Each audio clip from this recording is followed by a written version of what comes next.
As closest to me is Owen Wilson in Midnight in Paris. I mean, my wife and I watch the movie all the time. We just watched it last week, and it's like the longer my wife and I get into marriage and the more quirks she knows about me and how I look at things, we'll pick up on new things in the movie, and it's just amazing how many similarities I have in significant ways with Owen Wilson's character. And so that would be the closest. Obviously, the experiences are very different, but as far as sort of the character type, he would be the closest there. Yeah. So, tell me a little bit about that. Like, I noticed there's a lot of writers in your films. That's true. I think 7 of your films are based on a novel. You Yeah. know.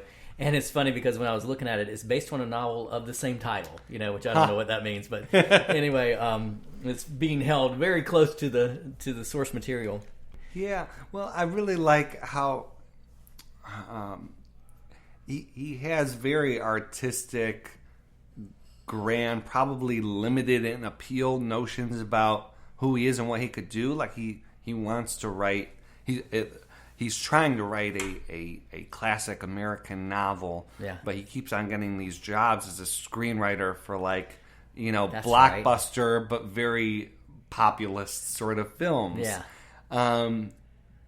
And the money's good, and it's work. His wife wants him to do that, but he just imagines what would life be like if I could write profound books in a little attic in Paris. He talks about the attic with the skylight, and there. This is early in the movie. He talks about the attic with the skylight, and the pedantic gentleman, their friend that they meet up, says, "Oh,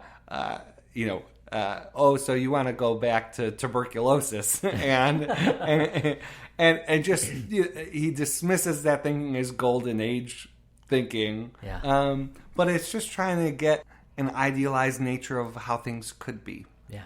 A lot of people who associate Christians associate them with conservatives. A Christian sitting in front of me who worked on the Obama campaign. I'm sure those two things are really messing with people's mind right now.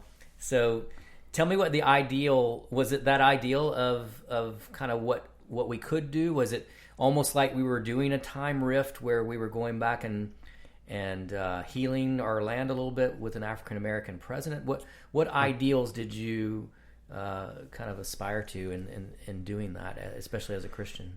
So I have a conviction about the duties of citizenship, and then as a Christian, I think that calls me and calls Christians to love our neighbor in all areas of life, and that includes politics.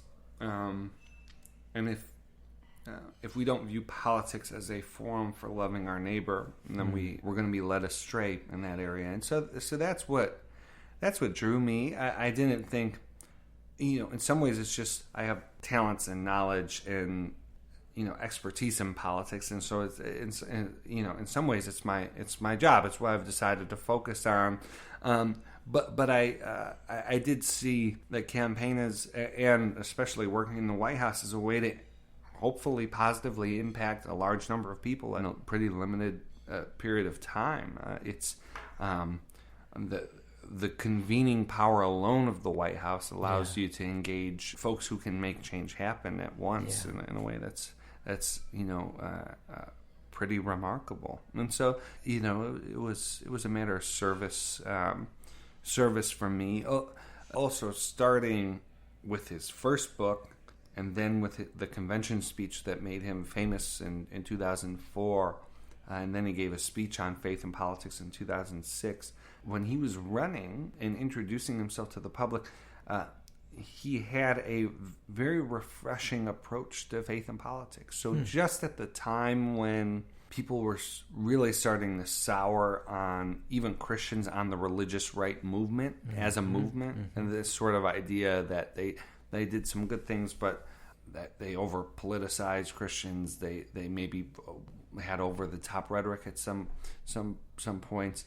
Barack Obama came in and talked about the idea that people of faith can't leave their faith, outside the door. That secularists who wish to push faith into the margins of society were wrong, and that faith had much good to contribute to the public square. So at this moment of sort of questioning the value that their faith could bring to the public, Barack Obama, unlike a lot of other Democrats who saw it as an opportunity, let's get rid of this faith stuff. Yeah.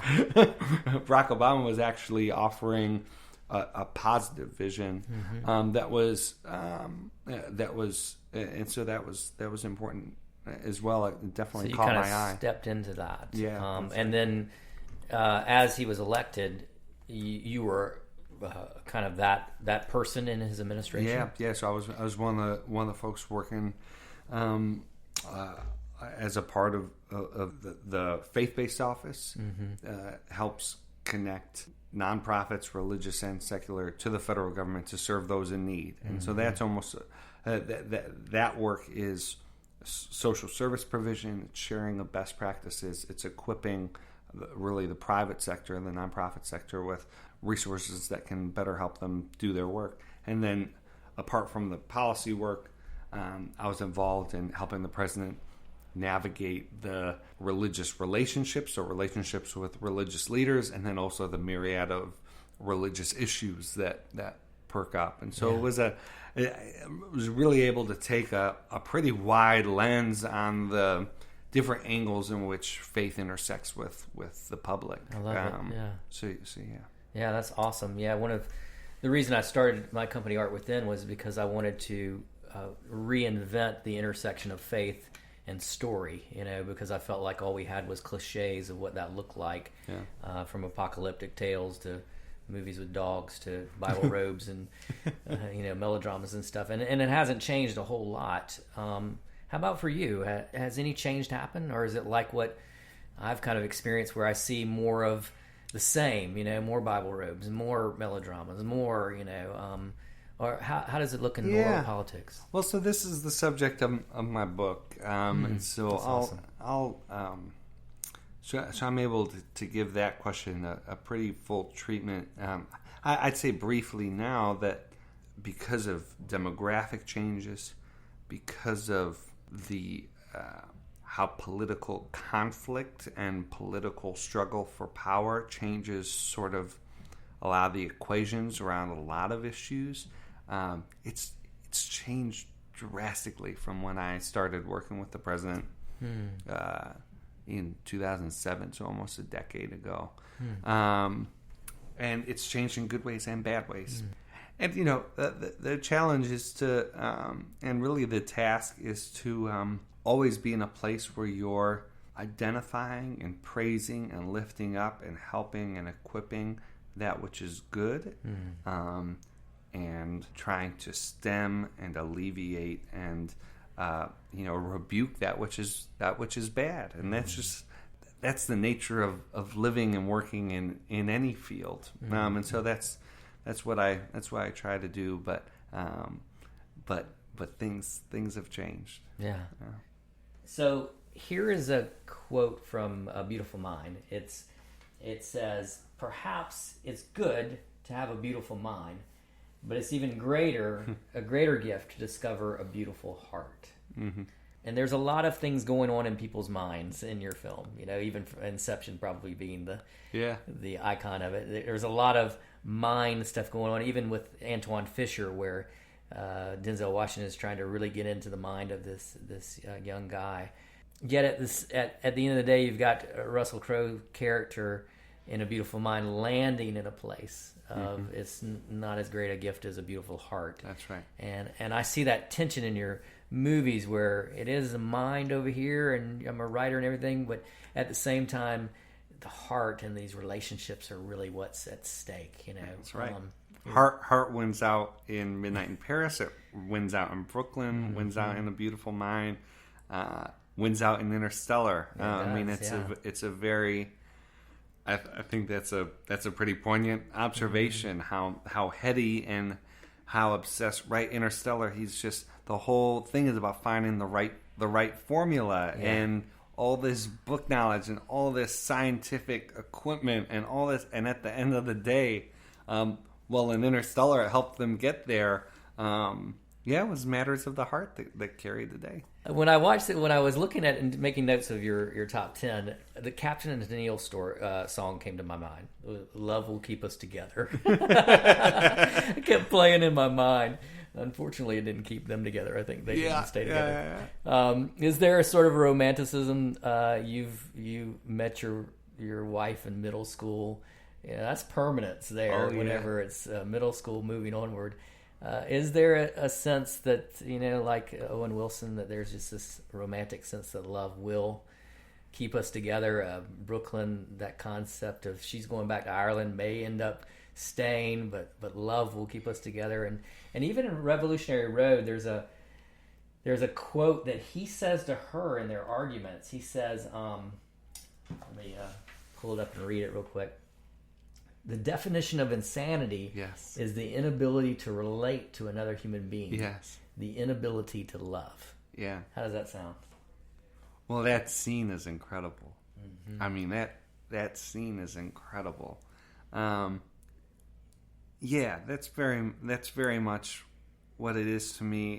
It's one of the prisms. Sort of, I'm able to look back on my life and sort of one of the ways I sort of make sense of a lot of it. So yeah, I think that notion of some things being able to transcend time is one that's been very important to me. Yeah, that's really good. You were talking earlier about working on Obama's campaign, and just the concept of hope. Yeah. What was the name of the book? Reclaiming Hope. And obviously, Obama ran on a platform of hope and change. As you look at your top 10, what would you say is the film that you look at and is the biggest reclaiming of hope, or is the most hopeful film? I think Brooklyn. Now tell me why. I think Brooklyn, there's this struggle over identity and who she is and where she belongs. I very much love doors opening, horizons, appearing. That's a motif I very much like, and that image of her returning to New York, and the door opens and the light shines after everything that she went through. And of course, it's not a traditional. It does have that sentimental sort of gauze over it, but it is not a clean love story by any means. I mean, she has a, and in the book it's even more profound. But even in the movie, she has a certain detachment where the Tony is madly in love with her, and yet she's still trying to figure things out. But by the end of the movie, you get the sense that she's going to figure out how to make things work in Brooklyn, even if Brooklyn was not meant for her. And so I think out of these movies, that would be that would be the one. That's what hope looks like. Yeah. How did you like the ending of Interstellar? Because I was kind of tossed a little bit about that one, where he finally meets his daughter, who's an old lady. Then there was just the newness of his relationship, where he was going to go back out and explore. There seems to be that exploration theme of your happily ever after. Let's get back out there and kind of get rid of all the stuff that's been holding us back. So actually, that was what bothered me about the end of the movie, and it is sort of a cultural message we're going on here that permanence is that nothing is permanent. That permanence is bad. And at the end, right, that's what undermines Midnight in Paris, which is he found the time that he wanted to be in. But the one person he connected with didn't even want to be in that time. She wanted to be in another era. That's a good point. Wow. And so actually, Interstellar, I actually found the end to be, there's this gloss of love over it, but I do think there's some questioning of the the message of the end there that Yeah. that actually is very opposite to how I live my life. Yeah, It's really cool. I like that sense of, for you, permanence is something that you can't